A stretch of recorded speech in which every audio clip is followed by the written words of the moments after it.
వైజాగ్ లో ఉంటున్న ఇంత మంచి టెంపుల్ ని ఎలా మిస్ అయ్యానో తెలియట్లేదు. ఈ టెంపుల్ లో ఉన్న ప్రత్యేక విశేషం ఏంటి అంటే ఎక్కడ చూసినా కూడా పద్మాలతో నింపేసి కట్టారు. అందుకే ఈ టెంపుల్ ని శ్రీ మోగదారమ్మ మహాలక్ష్మి పద్మాలయం అంటాము. ఈ టెంపుల్ ఆర్కిటెక్చర్ అయితే చాలా యూనిక్ గా ఉంటుంది. స్పెషల్ గ్రానైట్ ఇంటర్లాకింగ్ మెథడ్ తో ఆగమ శాస్త్ర ప్రిన్సిపల్స్ ని ఫాలో అవుతూ ఈ టెంపుల్ ని బిల్డ్ చేశారు. ఇక్కడ ఉన్న అమ్మవారికి ఒక ప్రత్యేకమైన రూపం లేకపోవడం వల్ల శక్తికి రూపమైన లక్ష్మీదేవి, దుర్గాదేవి, సరస్వతి దేవి విగ్రహాలను ప్రతిష్ఠించారు. ఈ టెంపుల్ కి మనం మార్నింగ్ టైమ్ లో వస్తే అమ్మవారి గర్భగుడిలో పైనుండి సూర్యకిరణాలు పడడం కూడా చూడొచ్చు.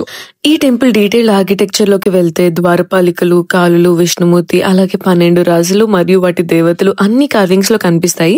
ఒకసారి చూస్తే you will feel the true divinity of this place అన్నమాట.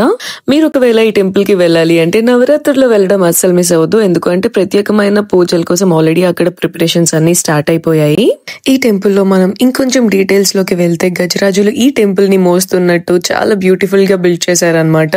ఈ టెంపుల్ లో మనం దశావతారాలు కూడా చూడొచ్చు. And also Saraswati Devi temple లో సప్త సరస్వతులు వెనక చెక్కి ఉంటాయి.